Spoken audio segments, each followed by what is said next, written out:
Rise and shine, it's a new day. A different path, a different way. Bring your dreams of work and play.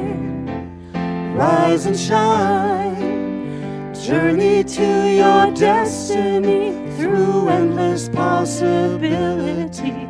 You cannot fail, your heart is free. Rise and shine, rise and shine, it's a new day. Rise and shine, there's a new way.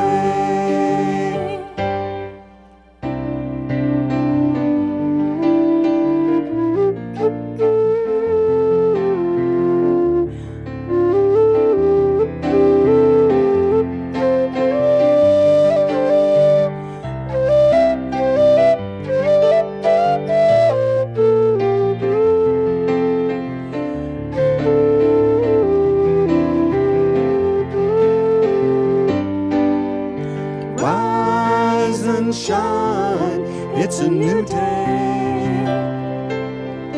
Rise and shine, there's a new way. Rise and shine, your inner light illuminates your path so bright. The rainbow's end is in your sight. Rise and shine, rise and shine, it's a new day. Rise and shine, there's a new way. Rise and shine, it's a new day. Rise and shine, there's a new way.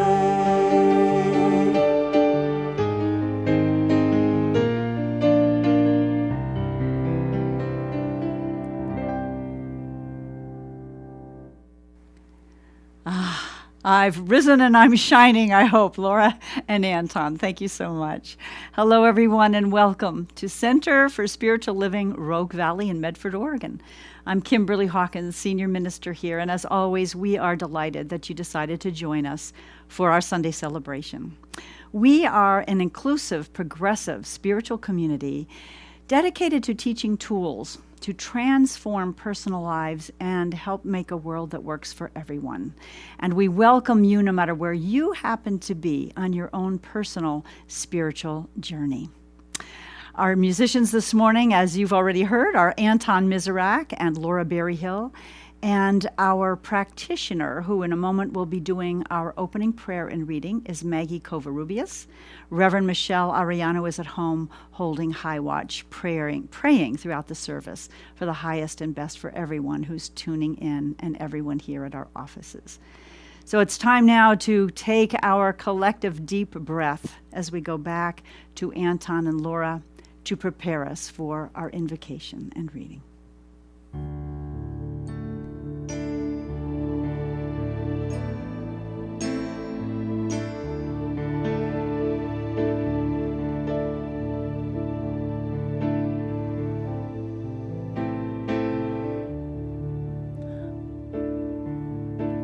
We sing in the name of the one, eternal, infinite Spirit. We sing in the name of the one, eternal, infinite Spirit. We sing in the name of the one, eternal, infinite Spirit. We sing in the name of the one, eternal, infinite Spirit, who has many names, yet is beyond all name and form. Who has many names, yet is beyond all name and form. We come together for healing, revealing who we are. We come together for healing, revealing who we are. We sing in the name of the one, eternal, infinite Spirit. We sing in the name of the one, eternal, infinite Spirit. We sing in the name of the one, eternal, infinite Spirit. We sing in the name of the one, eternal, infinite Spirit, who has many names, yet is beyond all name and form. Who has many names, yet is beyond all name and form. We come together for healing, revealing who we are. We come together for healing, revealing who we are. We sing in the name of the one, eternal, infinite Spirit. We sing in the name of the one, eternal, infinite Spirit. We sing in the name of the one, eternal, infinite Spirit. We sing in the name of the one, eternal, infinite Spirit.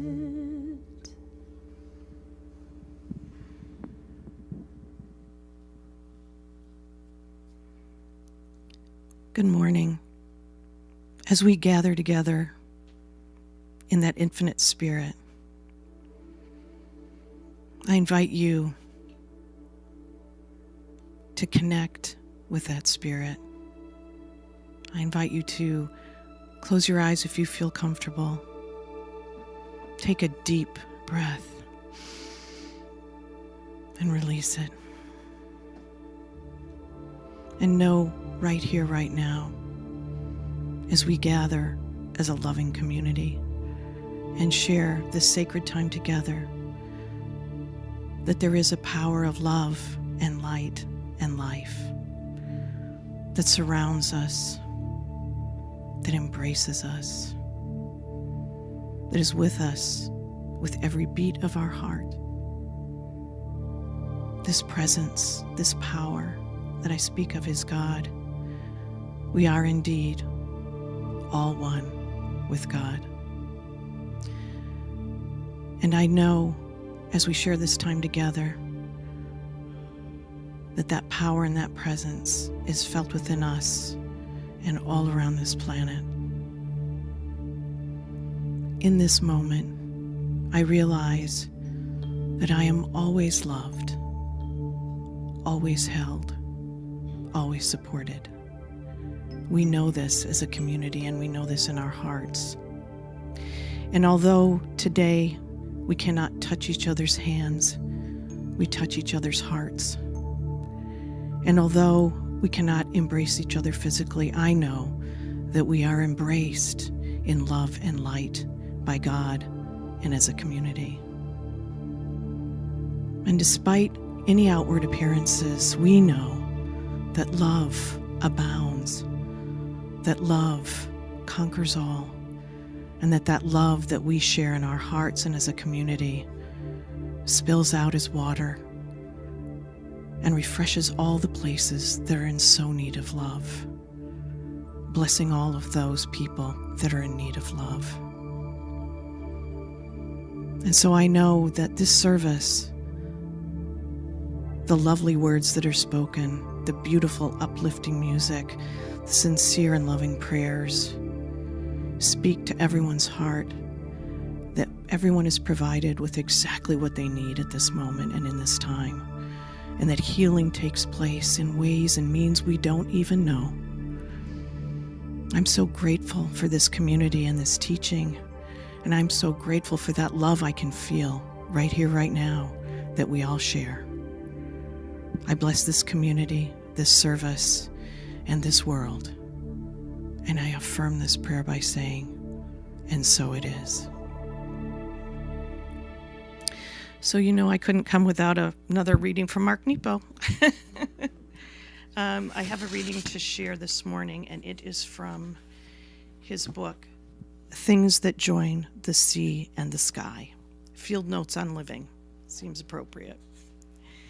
This passage is called Burning Off What's Unnecessary, and it starts with a few quotes. Why must the gate be narrow? Because you cannot pass beyond it burdened. That's Wendell Berry. And the other quote is, joy is the happiness that doesn't depend on what happens. Brother David Steindl Rast. And here is what Mark Nepo has to say. We're born with only what's necessary, and as we move in the world, we gather things the way trees gather moss. In time, we get covered, filmed over by ideas and experience and memories that mute and sear us. And so, there's a need to return to what we were born with, only wiser. The chief way this happens is beyond our control. As a meteor entering the atmosphere burns off its excess, a life moving through time burns off what is unnecessary. This is a human form of erosion, wearing away what's not essential. Learning and love are the other ways to wear away what is not essential. But being stubborn, we often resist the softer graces, and so need to be eroded back to what matters. No one is exempt from this demanding process. Of course, the burning off is painful. How could it not be? It's a mysterious initiation, and hard as it is to endure, only what will last remains. Like a stone netted to branches held over a fire, we are in time burned free from our entanglements. Who would have imagined such a fate? Who could have imagined the ways life covers us and then sets us free? And yet, on the other side, we are bare and smooth and sturdy if we can help each other through. And so it is.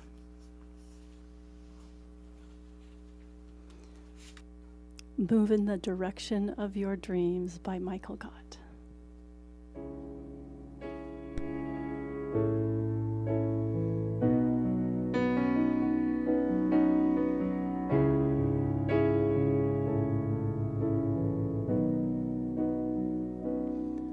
Don't you think you owe it to yourself to look inside of you and take the time to realize what you are here to do?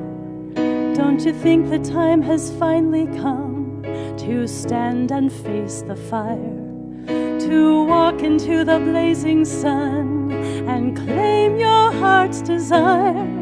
You were placed upon this earth with a mission to complete, and now the time has come, so stand up strong and claim your destiny. You must move in the direction of your dreams and act as if they've already come true. For even when there is no hope, or so it seems, move in the direction of your dreams. Do you think that you're not good enough to be a shining star? Or do you think because the road looks tough that you won't get that far? Do you believe that only some are great and others left for chance? Or maybe that it's just too late, a futile circumstance? You were placed upon this earth with a mission to complete, and now the time has come to stand up strong and claim your destiny. You must move in the direction of your dreams and act as if they've already come true. For even even when there is no hope, or so it seems. Move in the direction of your dreams. And when the world feels like it's crashing all around you, and the clouds of doubt are darkening your day, come and just be still and know that there's something deep within you that will always, always know the way. Move in the direction of your dreams and act as if they've already come true. For even when there is no hope, or so it seems, move in the direction of your dreams. Move in the direction of your dreams.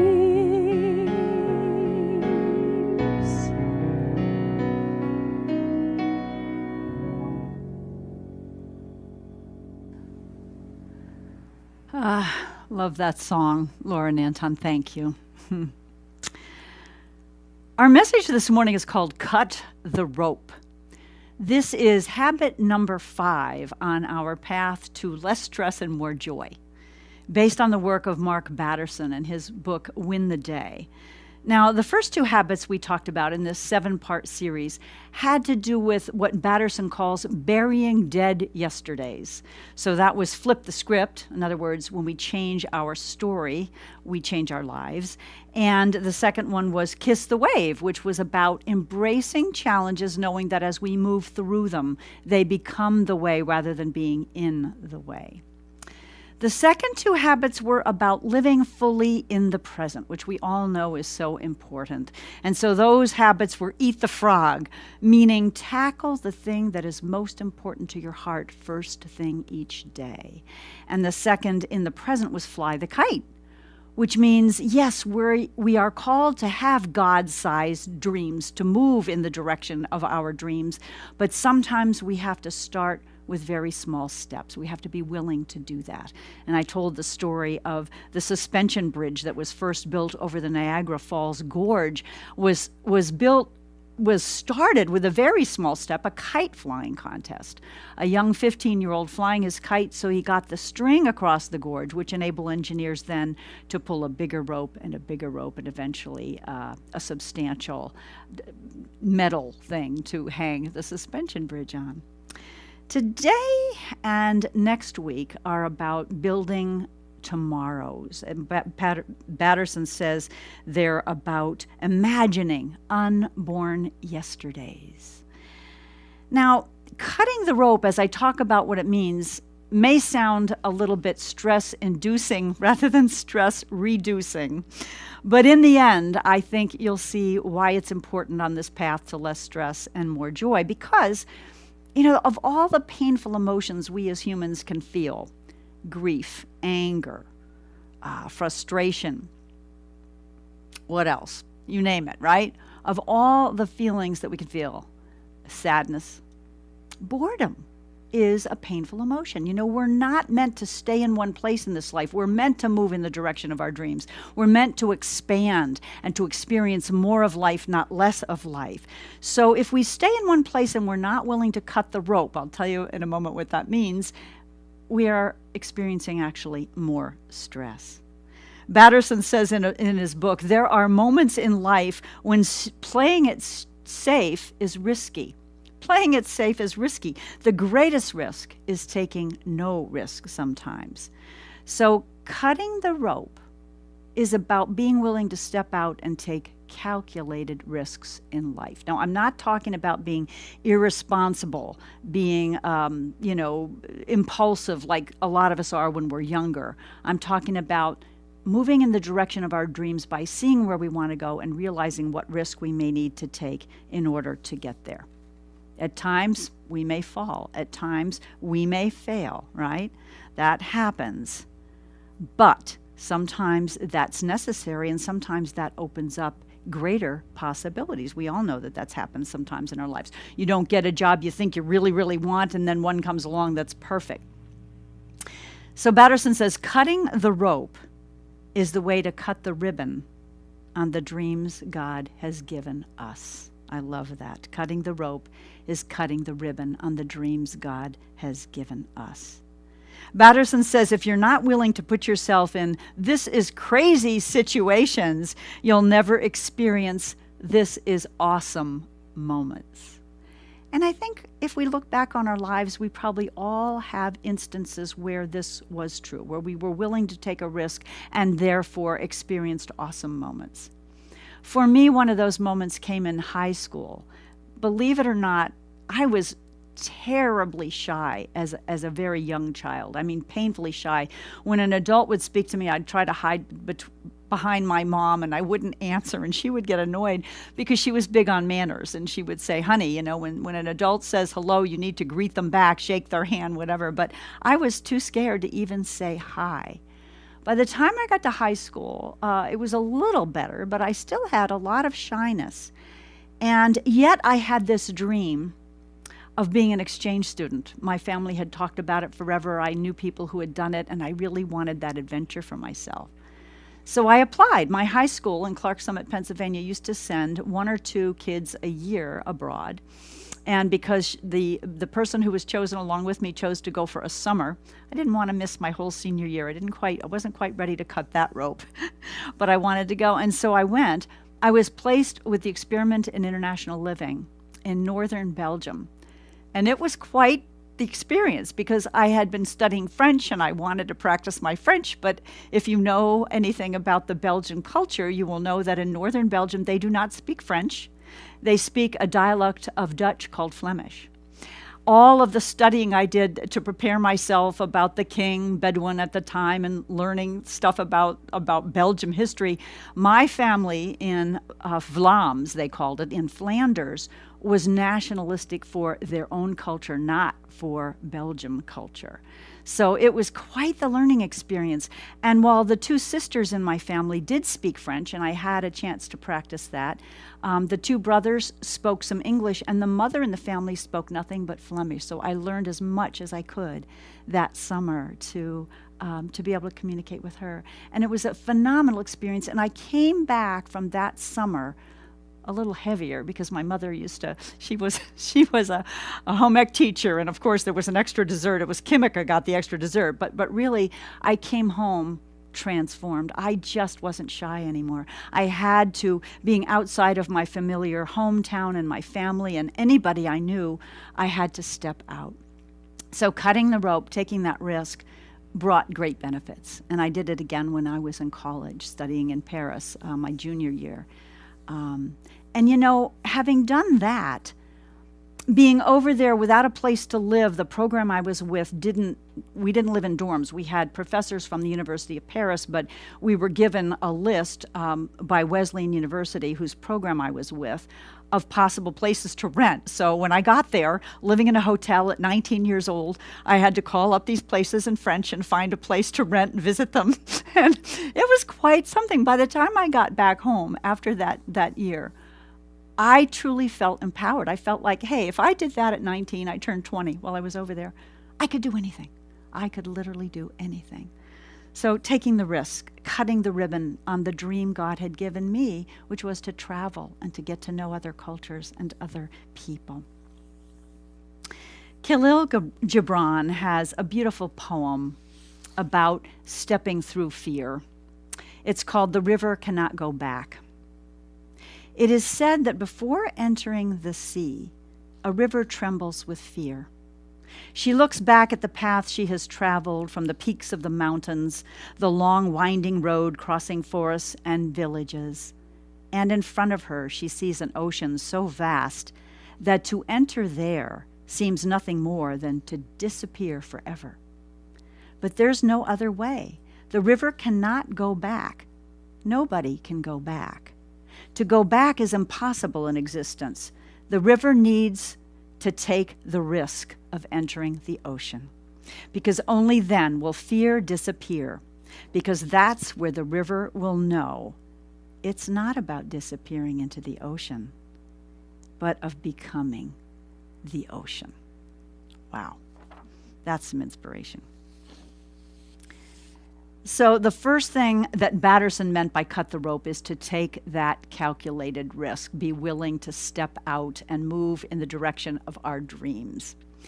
The second thing it means, at least to me, is to let go of some of the habitual ways we've always done things and to experiment a bit. You know, you've probably heard someone suggest to get out of a rut, it's fun to do things a little different. For instance, drive a new route to home. If you're me, you might get lost doing that, but oh well, you know. I don't have a very good sense of direction. But this idea of breaking the mold, again, so that we expand, we create new neural pathways, we grow. It's important, I think, for us to be willing to do that. And so, you know, I think part of what we're called this week to ask ourselves is, what's our heart calling us to do? What's the dream that God put there, that perhaps there's a calculated risk or a change in habit we can do to move us in that direction? If we want to be in a relationship, maybe it's doing internet dating or getting out more to do social activities to meet people. If we want to make an improvement in our health, who knows? You know, maybe it's seeing a new specialist or trying a new diet. There are all kinds of things we can do to shift the normal habitual rut we may be in. I know several people who've decided just this year, some in our community, to move across the country to be with their children and grandchildren, to take a huge leap, a huge change, a huge cutting of the rope. So this week, I practiced what I was about to preach. I normally have a very set routine. I have certain days that I do certain things. Friday and Saturday are my normal days off if I can actually manage to have 2 full days.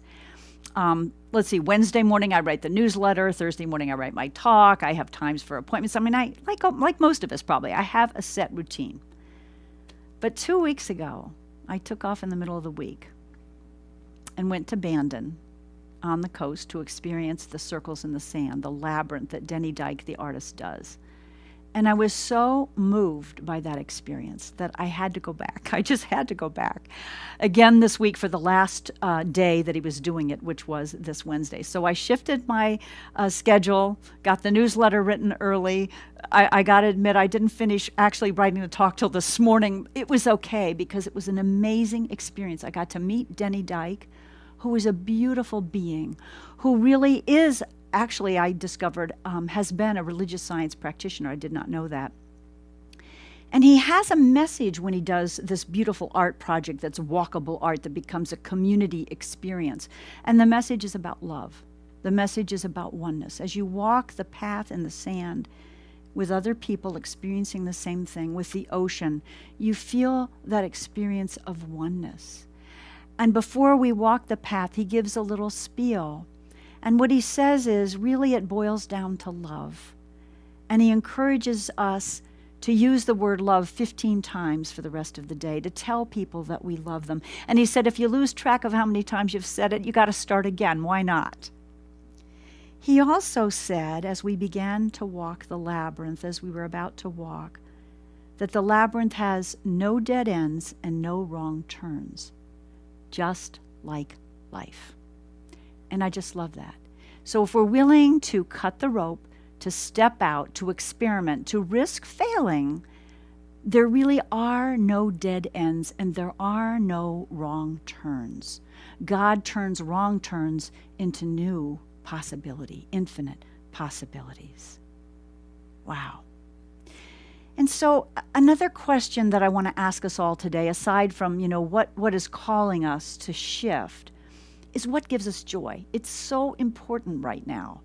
With everything going on that can bring us down, that can make us feel sad, that can make us feel hopeless, to do what gives us joy. And I have a reading that one of my minister friends posted on Facebook this week. It's from Hopi Chief White Eagle, commenting on our current situation. And I just love this. This moment humanity is experiencing can be seen as a door or a hole. The decision to fall in the hole or walk through the door is up to you. If you consume the news 24 hours a day with negative energy, constantly nervous, with pessimism, you fall into this hole. But if you take the opportunity to look at yourself, to rethink life and death, to take care of yourself and others, then you will walk through the portal. Take care of your home. Take care of your body. Connect with your spiritual home. When you take care of yourself, you take care of everyone at the same time. Do not underestimate the spiritual dimension of this crisis. Take the perspective of an eagle that sees everything from above with a broader view. There is a social question in this crisis, but also a spiritual question. The two go hand in hand. Are you ready to face this crisis? Grab your toolbox and use all the tools at your disposal. I'm going to talk more about that in a minute.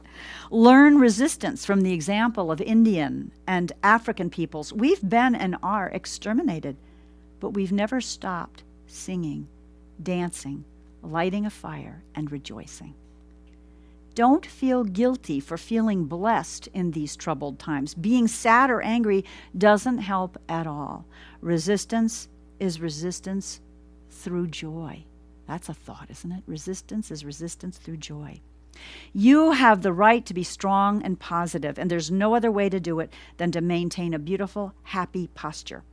This has nothing to do with alienation, in other words, ignorance of the world. It's a resistance strategy. When we cross the threshold, we have a new worldview because we faced our fears and difficulties. This is all you can do now. Serenity in the storm. Keep calm, pray every day. Make a habit of meeting the sacred every day. Show resistance through art, joy, trust, and love. And I just want to take a moment to thank Denny Dyke and all the volunteers in Bandon who do create art with joy and trust and love.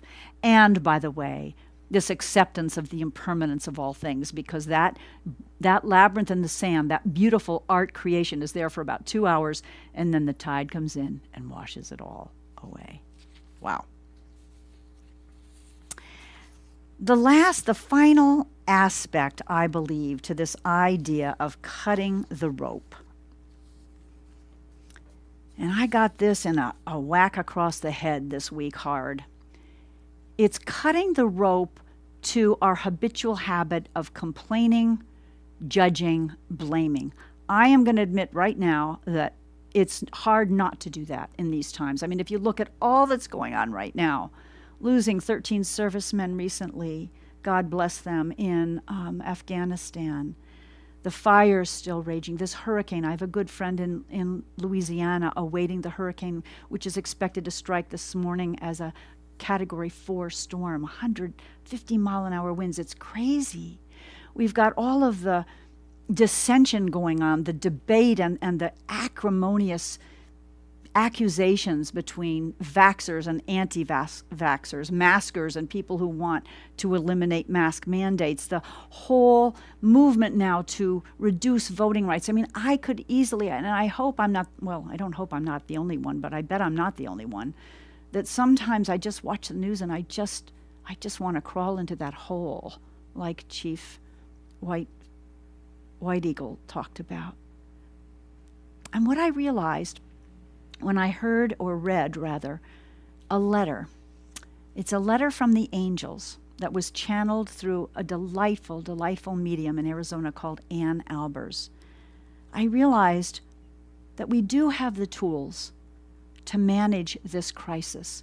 We do have the tools to step out, to keep moving forward, to create a new world without getting caught in the depression, the frustration, the hopelessness.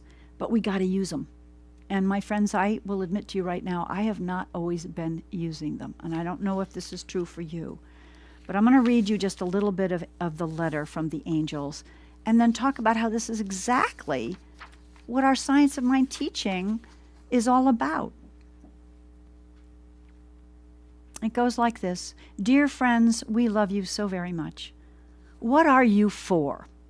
We're not asking in the generic sense. We're offering you a tool that you can ask yourself anytime you find yourself in the position of feeling that you are against something. In a culture of complaints, you empower what you are complaining about simply because you place your strong focus upon it. Right now on your planet, there are so many people focusing on viruses and variants that your pandemic has gone on long past when it could have ended. Focus is focus, whether positive or negative, and focus tunes you into a given reality in the field of all possibilities. We understand you have to handle things at a human level. However, if you simply gave your challenges enough attention to realize you need a solution, then tuned into the solution, you'd get there quicker. Your pandemic, the angels maintain, would end in a week if a sufficient portion of humanity could focus upon well-being. For example, right now you're given statistics. You're shown how many get sick and how many die every day. What if we were to focus on the vast majority of people that heal and the billions who are healthy? What if your news was to tell you every day how many people recover from serious illnesses? How many are being helped by loving procedures and caregivers? How many people are taking charge of their own health and bodies through meditation, intuitive eating, and kind movement? Your world would quickly shift to that reality. Wow. So as my housemate Vivian and I walked a couple days ago in the morning and I read this letter, I made a commitment to myself, and I'm hoping you'll join me. I'm not going to stop watching the news. I feel I need to know what's going on in the world, and I use it as prayer requests. There's a lot of prayer needed in the world right now. But I'm going to stop saying angry comments to the TV screen when I disagree with somebody. I'm going to stop complaining, and I'm going to focus on what I want. The other piece of this letter that was so beautiful, such a beautiful suggestion, the angel said, if you're against one political party, what are the ideals you are for? Come from your heart in conversations and speak with enthusiasm about the ideals and ideas you believe in. Do this without trying to convince anyone else, just as a point of sharing your heart, and you will get a much better response. Speak about what we believe in, not attacking somebody, not making somebody wrong. Our founder, Ernest Holmes, wrote a long time ago, give me a group of people who is for something and against nothing, and you can change the world. It is so true. And I forget, and I think a lot of us probably are forgetting right now because we are barraged by so many challenges. But let's remember, they don't have to be a hole. They can be a portal. If we look ahead and we focus on what we want, if we move in the direction of our dreams, if we speak about what we're for, what we're passionate about, and not complain. The angels end by saying this: the divine lives and breathes in you, and when you focus your attention on something you are for or something you love, yay, Denny Dyke for encouraging that up in Bandon this week, then you allow the divine to flow through you and empower this very thing, for the divine can only empower with love. Wow. Deep down, the angels say, we all long for a world of peace, a world of love, a world of kindness, a world in which the vast diversity of human ideas and ideals is not seen as a threat, but rather a glorious buffet from which to choose, to learn, to create. This, dear ones, is within your reach, starting with your very next point of focus and your very next thought. God bless you. We love you so very much. The angels.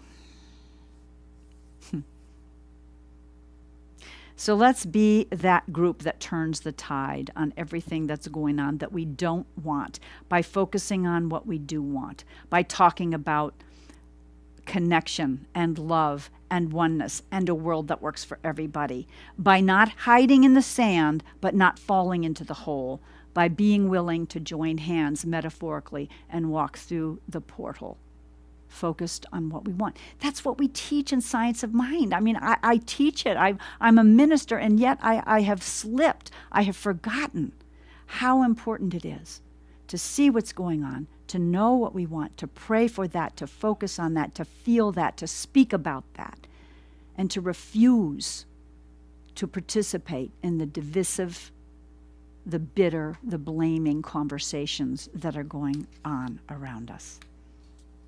Wow. So cutting the rope. Cutting the rope means taking calculated risks toward our dreams. Cutting the rope perhaps means shifting our habitual ways of doing things to try something new. And cutting the rope means breaking our attachment to complaining, blaming, judging, criticizing, and speaking about what it is we want.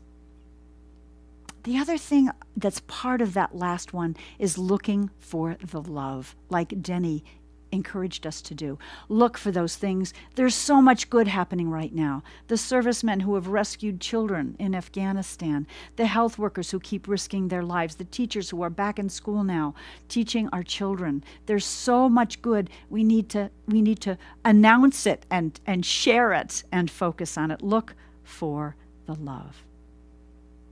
Cut the rope and move in the direction of our dreams. I'm going to move in now to a time of meditation. Anton and Laura will be playing some music and Tibetan bowls underneath.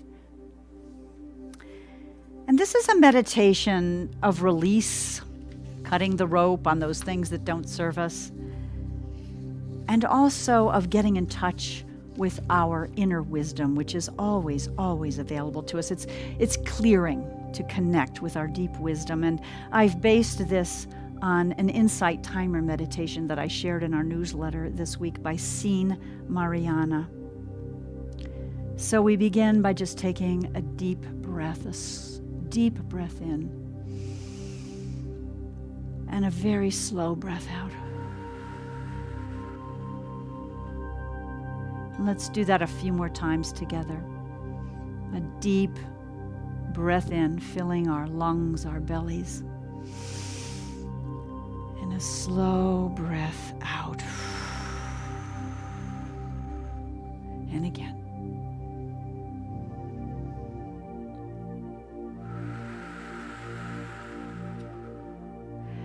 And as you exhale, I'm going to invite you to notice what wants to be let go.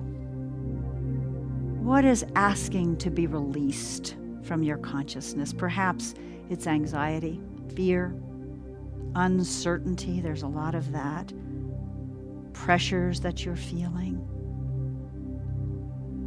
Maybe it's releasing frustration, anger, confusion. Just as we focus on the breath, imagining that we're letting all of that go. We're cutting the rope, we're cutting that etheric tie to that whole range of emotions, just breathing it out. And so let's just do that for a few moments together. Breathing in, releasing breath out.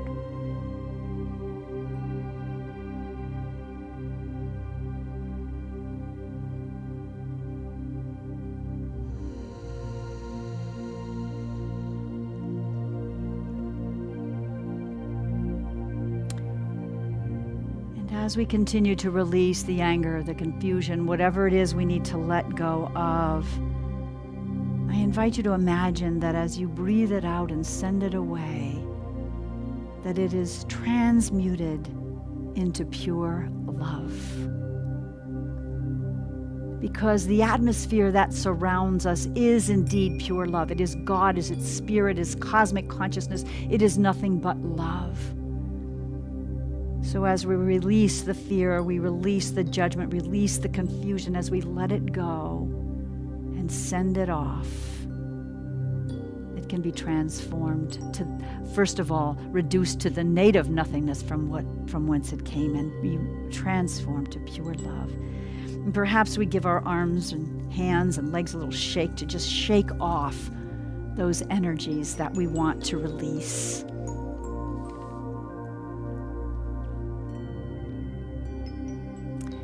And as we continue to do this releasing work, perhaps we can begin to enjoy the spaciousness we're creating around us. A relaxed, peaceful, calm, surrounds us.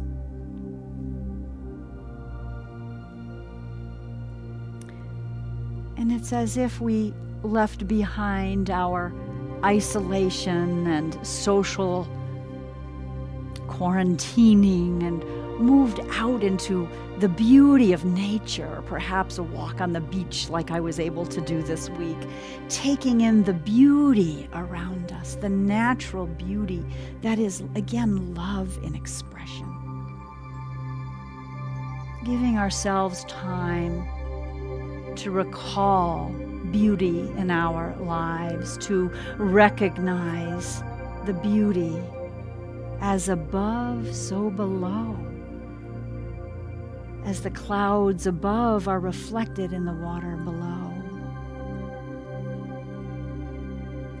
So tuning in to the loving energies that always surround us and feeling the comfort in this truth that love is all there is. So whether it's the love of nature, love of the divine, the love of others, the love within our own energy field, because we are made of love. There is nothing else to be made from.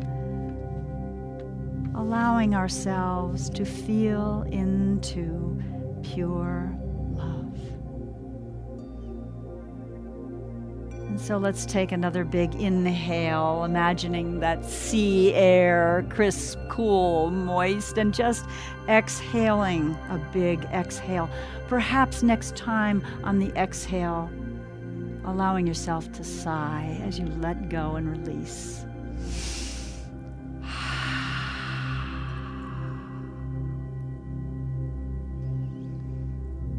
And encouraging you perhaps to allow a small smile on your lips, a small smile emanating from your heart,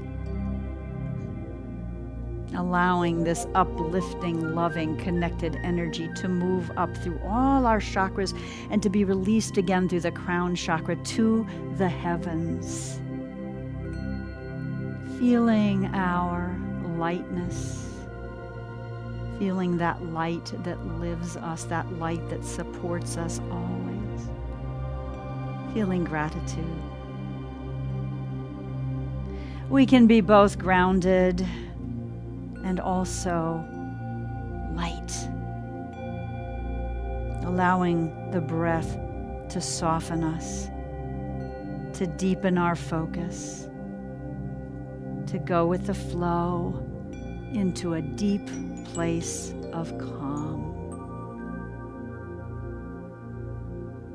And as we do this, know the truth that you are safe.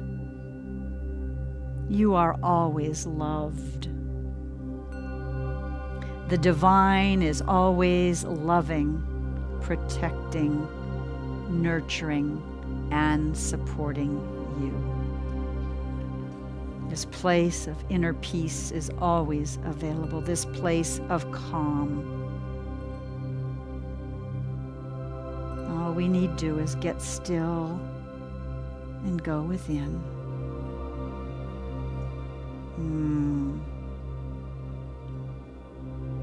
Deep calm, deep peace. So taking comfort knowing that as we go within, as we sink into this calm, this place of pure love, our innate inner wisdom always guides us. It is ever available. And we don't have to know the answers. It's okay not to know. We can deepen our trust and our faith that we are guided and directed. And if we're willing to get still and listen, the answers will come. We will find the trust, the mental peace, the tranquility.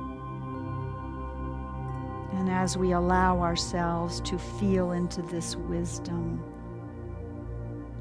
divine guidance is ours. And perhaps you notice as we practice this releasing and calming that joy begins to ripple through us. That joy begins to surface and take up residence in our very cells. That peace that passeth understanding. And our ability to feel that calm, to connect with nature, to look for the love, to see the beauty in life is strengthened. And we know, we sense, we feel the presence of love, omniscient love. How beautiful. How beautiful to sink into that.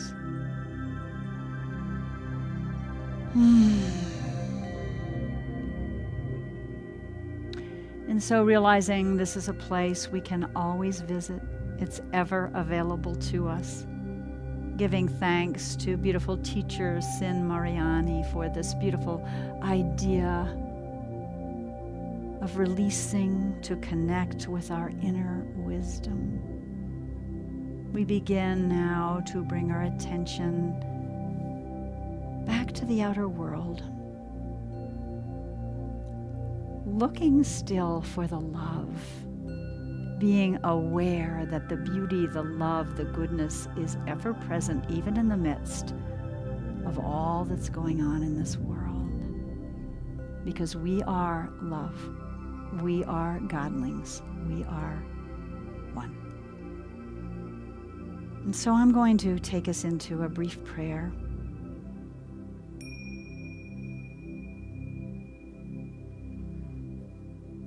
As we rest in this place of connection, of trust, of seeing love. I know that there is only one power. Nothing else can reduce, hurt, harm in any way, etch itself in what is pure love always, that love of the divine. So no matter what circumstances we're facing, the truth is God, Spirit, love is all there is. It is present everywhere. It is present in Afghanistan. It is present in Haiti, where the people are still recovering from that devastating earthquake. It is present in Louisiana and other parts awaiting the arrival of Hurricane Ida. It is present in our capital, in our government, in our leaders. It is present in each spiritual community around the globe. It is present in all the humanitarian help that's going on, in the hospital workers, the firefighters. It is present in me, and it is present in each one of us. So my prayer this week is that we continue to cut the rope. We continue to see God-sized dreams, and we continue to take the steps to move in the direction of our dreams, knowing that we're not meant to stand in one place. We're not meant to be bored. We are meant to expand and to give out of our own passion, our own love, our gifts. I know that each one is guided this week as well to break old habits, to step out, to try something new.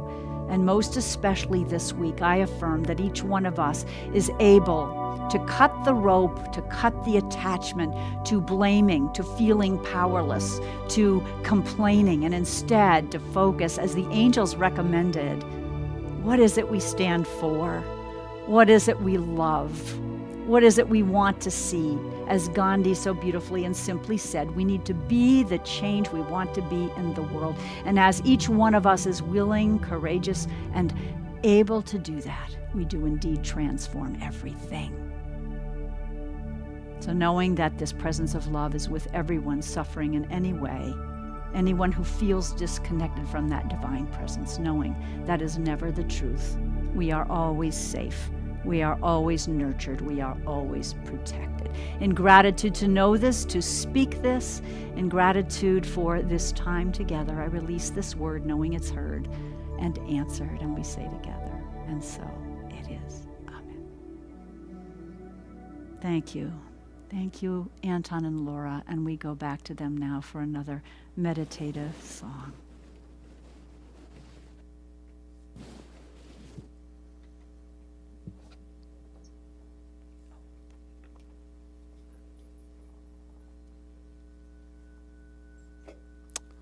We're going to do a piece from the Tibetan Buddhist tradition, a chant for universal compassion. Om, Tare Tare, Tut Tare, Ture Soha. You're welcome to join us.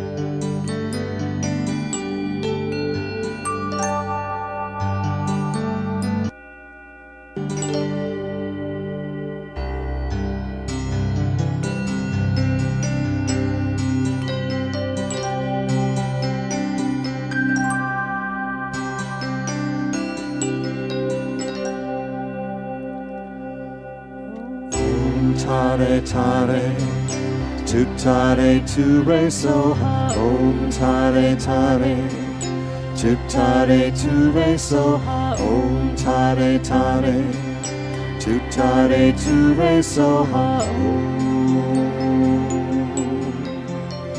Om Tare Tare, Tu Tare Ture Soha. Om Tare Tare, Tu Tare Ture Soha. Om Tare Tare, Tu Tare Ture Soha. Om.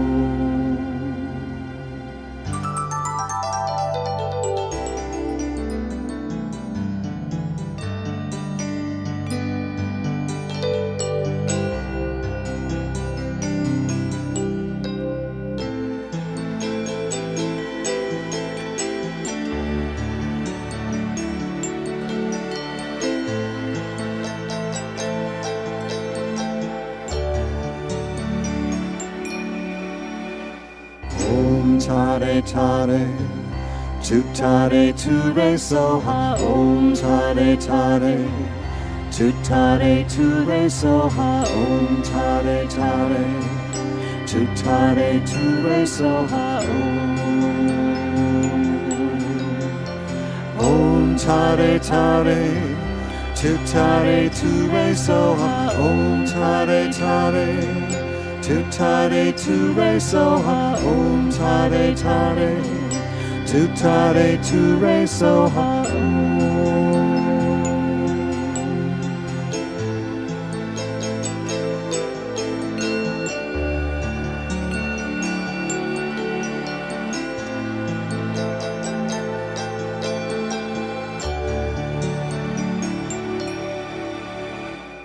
Om Tare Tare, Tu Tare Ture Soha. Om Tare Tare, Tu Tare Ture Soha. Om Tare Tare, Tu Tare Ture Soha. Om Tare Tare, Tu Tare Ture Soha. Om Tare Tare, Tu Tare Ture Soha. Om Tare Tare, Tu Tare Ture Soha. Om Tare Tare, Tu Tare Ture Soha. Om Tare Tare, Tu Tare Ture Soha. Om Tare Tare, Tu Tare Ture Soha. Om Tare Tare, Tu Tare Ture Soha. Om Tare Tare, Tu Tare Ture Soha. Om Tare Tare, Tu Tare Ture Soha.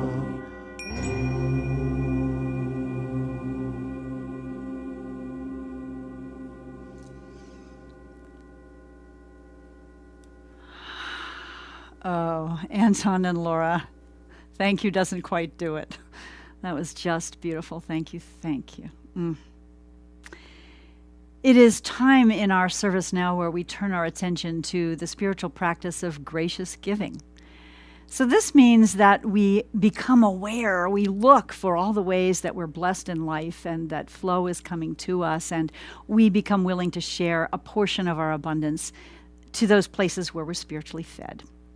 So I want to say a big thank you to all who have continued to support us through this time of COVID and being able to meet briefly in person and now not again, so that we might continue our mission of transforming lives and helping to make a world that works for everyone. So let's do our giving affirmation together. You might say it if you're home with me. It'll come up on our screen in a minute here. Graciously I give from a place of love, knowing that as I give, so do I richly receive. There are several ways to contribute to CSL Rogue Valley on our website, www.cslroguevalley.org. There's a donate button.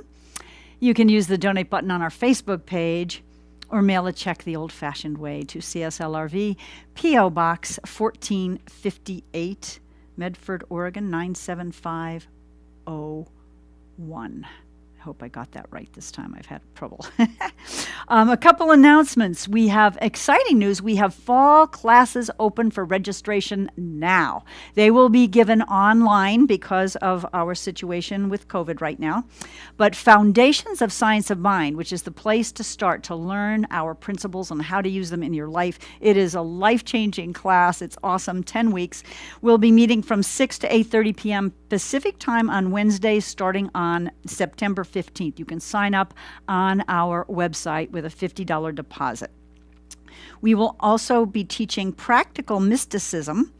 Let's see, did I do that right? No, I got that reversed actually. Let's see. Yeah, I did get that reversed. How did I manage that? Practical Mysticism is another class we'll be teaching that will be meeting from 2. Now, see, I really got this goofed up. Okay, give me. The first class that's going to be meeting is Practical Mysticism, and it starts on 9:15. Ooh. Yes. Okay. Is that right? Okay, Viv, come here and tell me. I did? Foundation starts on 9:15. No. Yes, 9:15 for foundations, 10:06.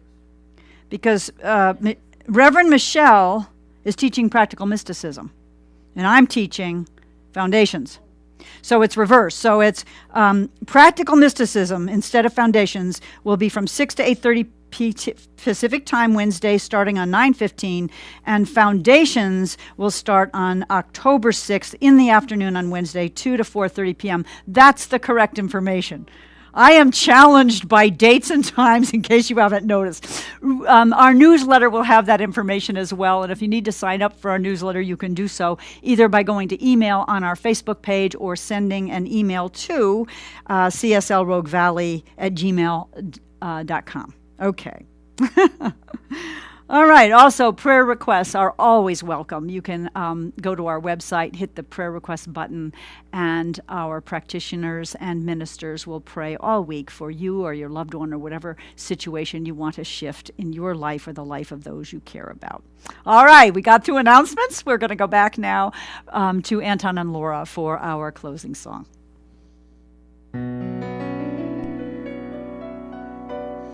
There was a time in my life I thought I had to do it all myself. I didn't know the grace of God was sufficient, and I didn't know the love of God was at hand. But now I can say, if you are discouraged, struggling just to make it through another day, you got to let it go, let it all go. And this is what you have to say: I release and I let go. I let the Spirit run my life, and my heart is open wide. Yes, I'm only here for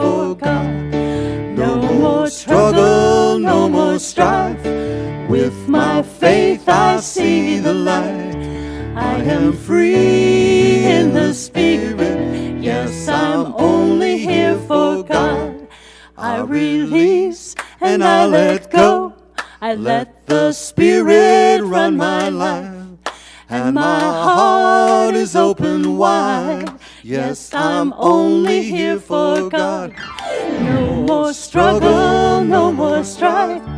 With my faith I see the light. I am free in the Spirit. Yes, I'm only here for God. I am free in the Spirit. Yes, I'm only here for God. I am free in the Spirit. Yes, I'm only here for God.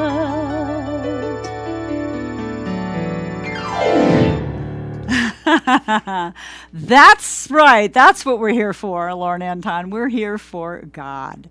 So I remind us all as we move into this next week, this gift of the week ahead of us, that you are safe.